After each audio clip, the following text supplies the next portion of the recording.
Bollywood king Shahrukh খানের স্থায়ী বাড়ি মান্নাত বিশ্বব্যাপী পরিচিত। ভারতের মুম্বাই শহরের হেরিটেজ স্থাপত্যের তকমা পাওয়া এই বাড়িটি নিয়ে মানুষের আবেগও কম নয়। শাহরুখের জন্মদিন কিংবা যে কোনো উৎসবে নায়ককে এক ঝলক দেখতে হাজারো ভক্ত জড়ো হয় মান্নাতের সামনে। অনেকদিন ধরেই শোনা যাচ্ছিল মান্নাত ছেড়ে দেবেন শাহরুখ, তাই হলো। সত্যই সপরিবারে বাড়িটি ছাড়লেন শাহরুখ, উঠলেন নতুন একটি ভাড়া বাসায়। সঙ্গে মাস গেলে শাহরুখকে গুনতে হবে মোটা অঙ্কের টাকাও। লন্ডনে এত বড় মাছ, ওয়াও! মাছে ভাতে বাঙালি, আর সেই মাছ পেতে আসুন লন্ডন ফিশ নেটে। জি হ্যাঁ, ইস্টহ্যাম পুরাতন টাউন হলের সন্নিকটে আপনার প্রিয় মাছের সম্ভারে ভরপুর। আসুন, দেখুন, বাজার করুন ছোট বড় সব ধরনের মাছ।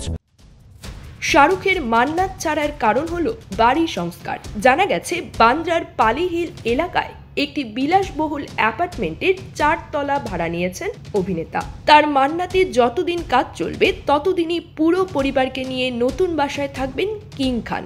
গত সোমবার থেকে শুরু হয়েছে তাদের বাড়ি পাল্টানোর কাজ।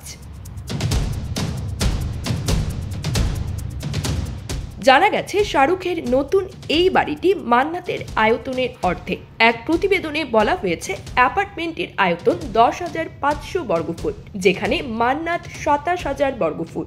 ম্যানেজার পূজা দাদলানি এবং মেয়ে সুহানা খানের সঙ্গে তার নতুন বাড়িতে প্রবেশ করেন শাহরুখ। প্রায় 2 বছর সেখানে থাকার পরিকল্পনা রয়েছে নায়কের।